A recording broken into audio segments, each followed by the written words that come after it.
Feedly est un logiciel de veille aussi appelé agrégateur de flux, qui a été créé il y a un peu plus de 10 ans, qui a su se marquer commercialement à partir de 2013, quand le logiciel Google Rider s'est donc arrêté. Aujourd'hui, c'est 12 millions d'utilisateurs, il est en mode SaaS. Il va vous permettre donc de suivre vos contenus, une actualité par domaine.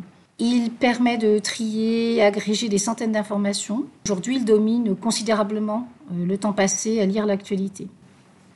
Le principe sera de suivre des pages web par la souscription en fait, à des flux de type RSS ou Atom, qui sont des fichiers XML spécifiques dans un format de données précis, qui permettront de connaître les articles mis à jour sur les sites que vous avez choisis. Lorsque vous décidez de faire de la veille en utilisant un agrégateur de flux, on dit qu'on est en veille active.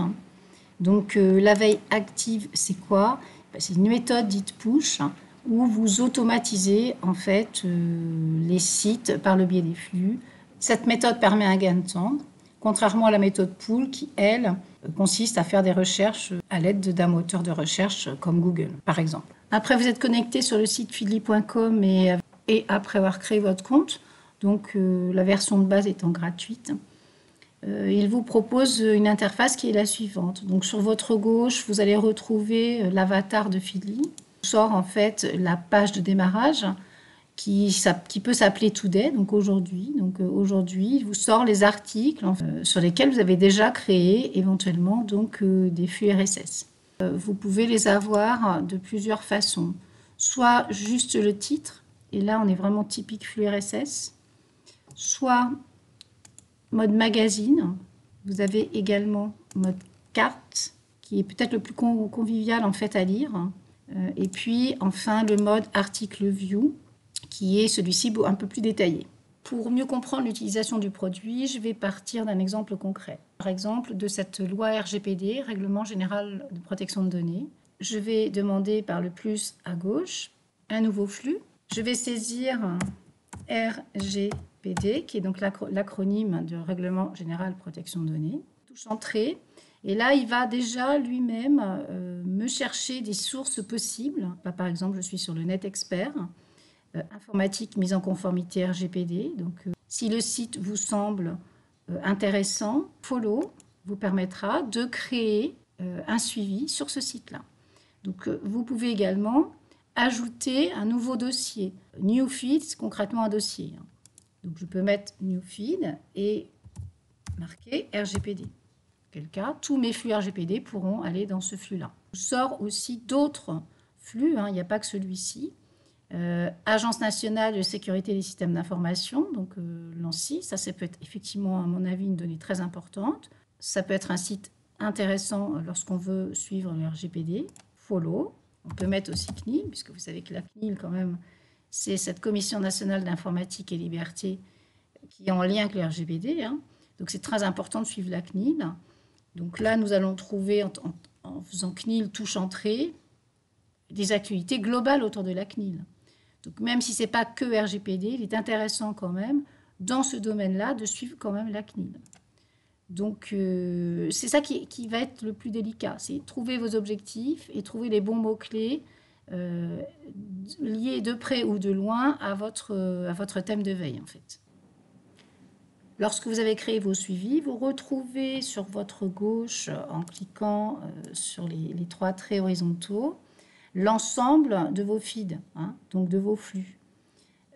Donc, vous voyez, je retrouve RGPD ici. J'ai 22 articles non lus depuis que je viens de créer mes follow. Si je clique sur le RGPD, je vais donc là maintenant avoir une autre approche de mes articles dans le mode que j'ai bien sûr choisi ici. Et là, je vais pouvoir, de façon pertinente, suivre tous les articles de presse récents en lien avec le Règlement général de protection de données. Alors, on peut rajouter des flux quand on veut, on peut supprimer des flux quand on veut.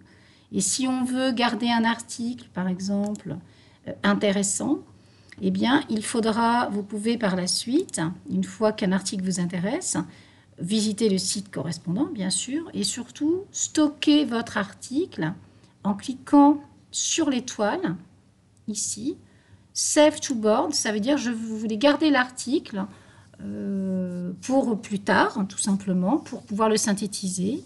Et vous pouvez créer un board, donc un écran. Je peux appeler le board le même nom que mon suivi. Hein. Ça peut être RGPD, par exemple, ou ça peut être veille thématique, comme vous voulez. Vous créez le board, il vous met l'article dans le board. En fait, on le repère par l'étoile. Si vous ne faites pas ça, vos articles vont disparaître, hein, puisqu'en fait, il garde les articles du dernier mois. Donc, un logiciel comme celui-ci vous permet d'avoir les informations synthétisées, mais il faudra bien sûr aller régulièrement sur ce produit-là pour dire cet article, je veux le garder, cet article-là, je ne veux pas le prendre, etc. Donc, à vous après de trier. Cette étape est très importante. Et de votre côté, vous pouvez le faire donc soit en passant par un board, ou si vous avez un logiciel qui s'appelle Evernote, qui est très bien, qui est un logiciel de gestion de notes, eh bien, il a le module intégré. On retrouve les boards au même niveau que vos dossiers ici, en fait, vous voyez, ici, dans Board. Donc, moi, j'en ai deux. J'ai des articles pour mes classes, hein, mais j'ai aussi donc le RGPD que je viens de créer. Donc, ça, c'est vraiment une démarche que vous devez avoir. Cet outil me permet de collecter les informations en lien avec ma veille thématique, mais cette collecte ne suffit pas pour votre veille, puisque par la suite, après, il faudra choisir les articles qui vont bien pour en faire des synthèses.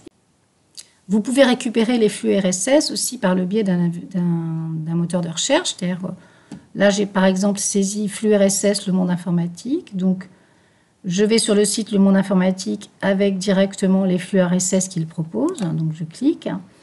Et là, je vais pouvoir obtenir le flux en choisissant un thème particulier. Donc, si par exemple, je veux la sécurité, je clique sur sécurité.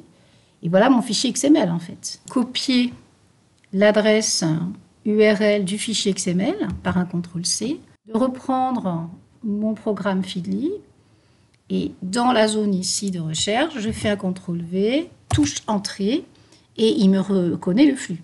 De le suivre et de le mettre idéalement donc dans, par exemple, RGPD. Donc on peut aussi aller chercher des flux RSS par le moteur de recherche classique pour venir ici coller tout simplement le fichier XML. Par défaut, quand vous voulez créer un flux, c'est-à-dire quand vous cliquez tout simplement sur le plus, vous êtes sur les sites web. Si vous voulez créer des alertes par mots-clés ou suivre des flux par Twitter ou par un système d'abonnement newsletters, dans ce cas-là, il faut opter par une version payante.